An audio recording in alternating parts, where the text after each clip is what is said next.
আজ থেকে অমৃতনগরের অমৃতের রক্ষক আমি পিতা।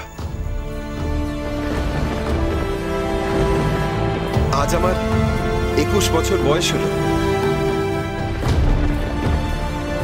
আমার দায়িত্ব বুঝে নিতে হবে না আমাকে? চলুন পিতা, অনুগ্রহ করে আমাকে অমৃতের কক্ষে নিয়ে চলুন।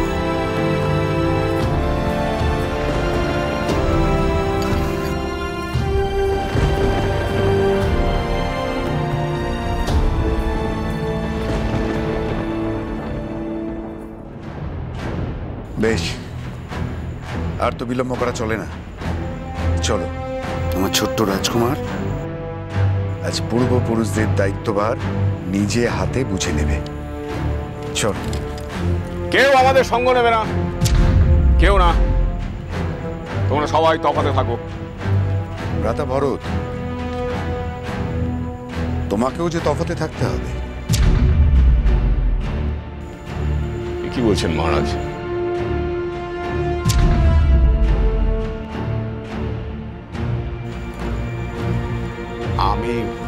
আমি তো আপনার অনুজ ভ্রাতা। আমার না, তোমারও প্রবেশ নিষেধ।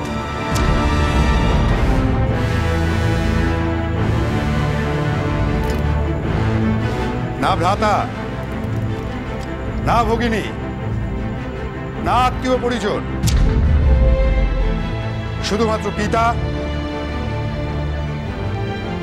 আর পুত্রের অধিকার ওই অমৃত কক্ষে প্রবেশ করার।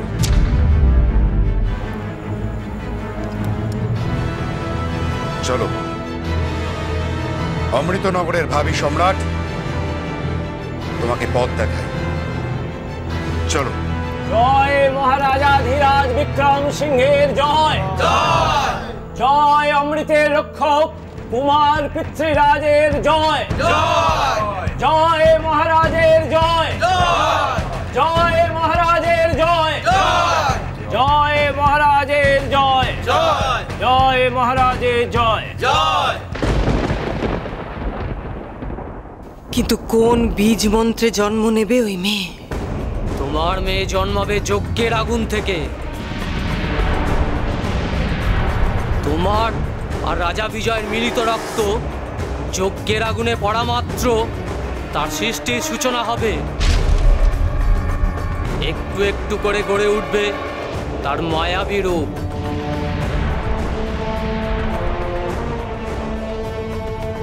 বাবা, কেমন হবে সেই মেয়ে? কেমন হবে তার রূপ?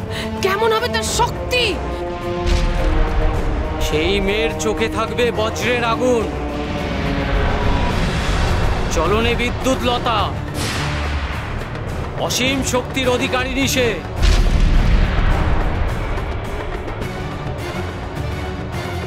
সেই শেষ করবে তোমার চিরশত্রু কিরণমালাকে। আমি আমি অমর হব, অমর। আমার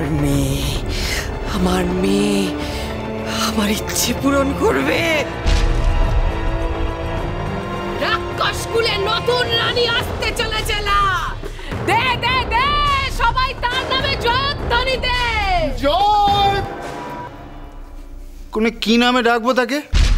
না মানে জয়ধ্বনি তো দিতে হবে। কিরণমালার প্রতিদ্বন্দ্বী সে, তার নাম হবে বজ্রমালা।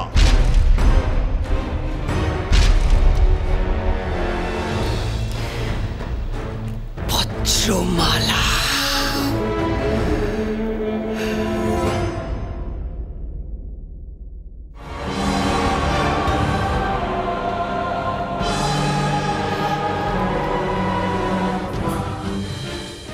বীর পুরুষ,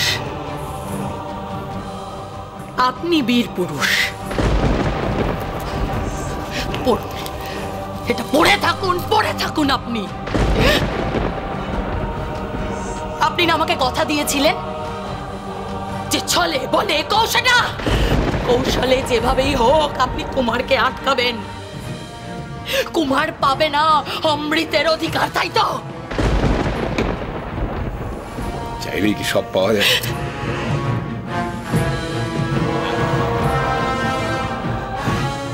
কুমার অমৃত কক্ষের পথ চিনেছে মাত্র, অমৃত এখনো বহু দূর।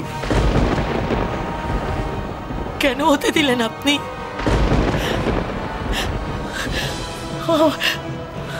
আমার সবকিছু কিরকম শেষ হয়ে গেল। আমাদের সন্তান বঞ্চিত হয়েছে, আমি বঞ্চিত হয়েছি, আমি।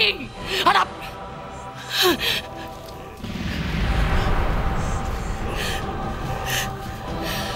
শেষ করে দিন আমাকে, আপনার জ্বালা জুলুক শেষ করে দিন। বদ্ধ উন্মাদ হয়ে গেছে, বদ্ধ উন্মাদ হয়ে গেছে। তোমার কি ধারণা যে আমি এখনই যদি তরবারি হাতে বেরিয়ে পড়ি তাহলে সবাই মহারাজ ভরত সিংহের নামে জয়ধ্বনি দেবে? সে আশায় বসে বসে আপনি দিন গুনুন, আর ওদিকে কুমার পেয়ে যাবে অমৃতের অধিকার। ও হবে এই সিংহ বংশের শাসক যুবরাজ, আমাদের এই অমৃত নগরীর রাজা হবে কুমার। আর আমাকে এই অপমান আমাকে দিনের পর দিন মেনে নিতে হবে, আমাকে পরাজয় স্বীকার করতে হবে। বড্ড অধৈর্য হয়ে পড়েছো তুমি, এমন ভান করছে যেন এখনই সমস্তটা শেষ হয়ে গেছে। মহারাজ একটু স্মরণ করুন, আমাদের পুত্র, এই বংশের জ্যেষ্ঠ পুত্র, হ্যাঁ, অন্যায় ভাবে তাকে তার অধিকার থেকে বঞ্চিত করা হয়েছে। একটু ভেবে দেখুন, আর আপনি মেনে নিলেন সবটা। এই অপমান আমি সহ্য করেছি ঠিকই, কিন্তু আমার সন্তানকে স্পর্শ করতে পারবে না, কখনো পারবে না। তার আগেই আমি কুমারকে, আমার নাম ভরত সিংহ,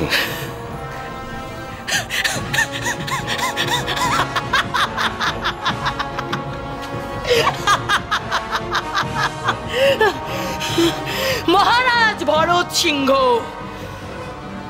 আপনার পায়ে আমি আমার সন্তানকে ভেট চড়ালাম, দাসীর প্রণাম গ্রহণ করুন। হ্যাঁ হ্যাঁ, এই তো এতক্ষণে তুমি ঠিক কথা বলেছো, তুমি দাসী, একদম ঠিক বলেছো তুমি হলে সত্যিই দাসী। নিজেকে মহারানীর আসলে দেখতে চাও তুমি, হ্যাঁ, অথচ না জানো রন্ধন বিদ্যা, না জানা আছে তোমার রণবিদ্যা, তারপরেও তুমি নিজেকে ওই আসনে দেখতে চাও। নিজেকে আগে যোগ্য করো, যোগ্য করে তোলো।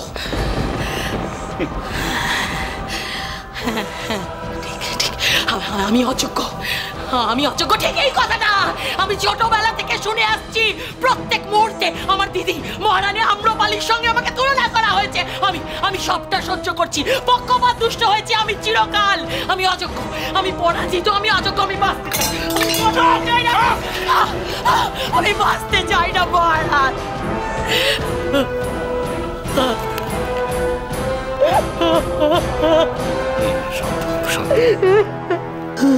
শান্ত হও, শান্ত হও, শান্ত হও। গণৎকার কি বিধান দিয়েছেন? গণৎকার বলেছেন যে কুমার এই অমৃতের অধিকার হারাবে। আমি বিশ্বাস করি না, মিথ্যা সান্ত্বনা দিচ্ছেন। আমি মহারানী আম্রপালি নই। আমি মিথ্যে সান্ত্বনা দিচ্ছি না, গণৎকার যা বলেছেন আমি শুধুমাত্র তাই বলছি। গণৎকার বলেছেন যে কুমার তার নিয়তির ফেরে এই অমৃতের অধিকার হারাবে, গণৎকারের বিধান। হ্যাঁ, সত্যি সত্যি বলছেন? কবে আসবে এই দিনটা? কবে আসবে বলুন, কবে আসবে? এসো আমরা দুজনে মিলে সেই শুভ দিনটার জন্য অপেক্ষা করি।